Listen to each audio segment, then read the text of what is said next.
Hello, welcome to Jaycee's World. ഇന്ന് നമ്മൾ കൊഴുക്കട്ടയാണ് ഉണ്ടാക്കാൻ പോകുന്നത്. ആദ്യം നമുക്ക് ഫില്ലിങ്സിനായിട്ട് ഒരു 300 ഗ്രാം ശർക്കര എടുത്ത് ഒരു പാത്രത്തിൽ 1.5 ഗ്ലാസ് വെള്ളം ഒഴിച്ച് നന്നായി തിളപ്പിച്ചെടുക്കാം. ശർക്കര ഉരുകിയതിന് ശേഷം ഇതൊരു ബൗളിലേക്ക് അരിച്ചൊഴിക്കണം. ഇതിൽ കല്ലും അതുപോലെ കരിമ്പിൻ്റെ മാലിന്യങ്ങളും ഉണ്ടാവും. അത് അരിച്ചെടുത്ത് ഈ ശർക്കര പാനീയം വേറൊരു പാനിലേക്ക് ഒഴിച്ചു വയ്ക്കുക.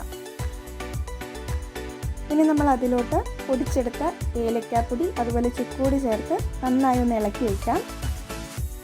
ഞാനിവിടെ 2 സ്പൂൺ ഏലക്കാപ്പൊടി അതുപോലെ 1 സ്പൂൺ ചുക്കുപൊടിയാണ് ആഡ് ചെയ്തിരിക്കുന്നത്. ഇനി ഇതിലോട്ട് നമ്മളൊരു 3 തേങ്ങ ചിരകിയത് ഇട്ട് കൊടുത്ത് നന്നായി ഒന്ന് മിക്സ് ചെയ്തെടുക്കാം.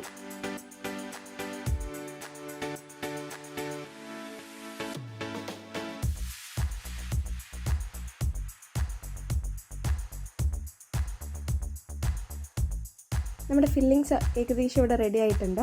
ഇനി അടുത്തതായിട്ട് മാവ് റെഡിയാക്കാൻ വേണ്ടി ഞാനിവിടെ 4 ഗ്ലാസ് വറുത്ത പൊടി എടുത്ത് അതിൽ നമുക്ക് കുറച്ച് ഉപ്പിട്ട് ചൂടുവെള്ളം ഒഴിച്ച് ചൂടായതുകൊണ്ട് തന്നെ കയ്യിൽ വെച്ചോ അതോ സ്പൂൺ വെച്ചോ നമുക്ക് നന്നായി ഒന്ന് കുഴച്ചെടുക്കാം. ഇനി നമുക്ക് ഈ മാവിനെ നല്ല റൗണ്ട് ഷേപ്പിൽ നല്ല ബോൾ ആക്കിയെടുത്ത് മാറ്റി വയ്ക്കാം. ഇനി അതിൽ ഓരോന്നും എടുത്ത് നമുക്ക് വിരൽ കൊണ്ട് ഇങ്ങനെ അമർത്തി ഒരു കുഴി പോലെ ആക്കിയെടുക്കുക. നമ്മുടെ ഫില്ലിങ്സ് കറക്റ്റായിട്ട് അറേഞ്ച് ചെയ്യാൻ വേണ്ടിയിട്ടാണ്.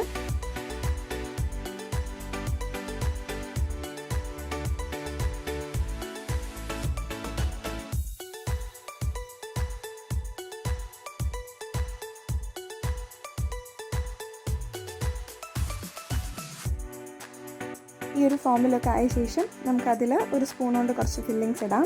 എന്നിട്ട് സ്പൂൺ വെച്ച് തന്നെ പതുക്കെ ഒന്ന് അമർത്തി കൊടുക്കുക. അതിനുശേഷം നമുക്കത് വെച്ച് ആ ഫില്ലിങ്സ് കവർ ചെയ്ത് കൊടുക്കാം.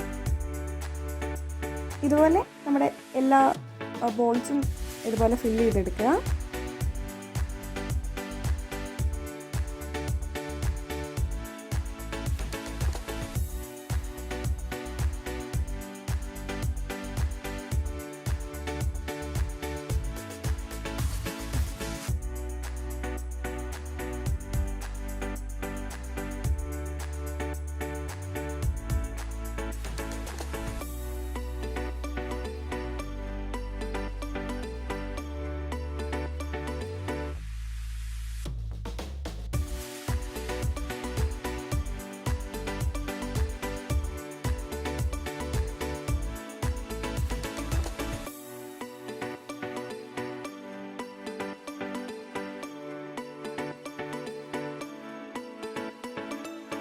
ഇനി നമുക്ക് കൊഴുക്കട്ട വേവിച്ചെടുക്കാം. അതിനായിട്ട് നമ്മളൊരു ഇഡ്ഡലി തട്ടിൽ 2 ഗ്ലാസ് വെള്ളം ഒഴിച്ച് ആവിയിൽ വേവിച്ചെടുക്കാൻ പോവുകയാണ്.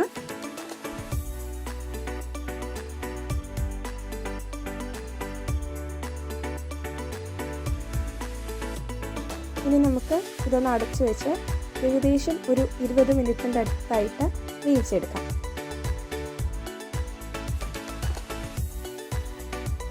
അങ്ങനെ ഫൈനലി നമ്മുടെ കൊഴുക്കട്ട ഇവിടെ റെഡി ആയിട്ടുണ്ട്. ഇനി നമുക്ക് നല്ലൊരു പ്ലേറ്റിലോട്ട് ഇതെടുത്ത് സെർവ് ചെയ്യാം.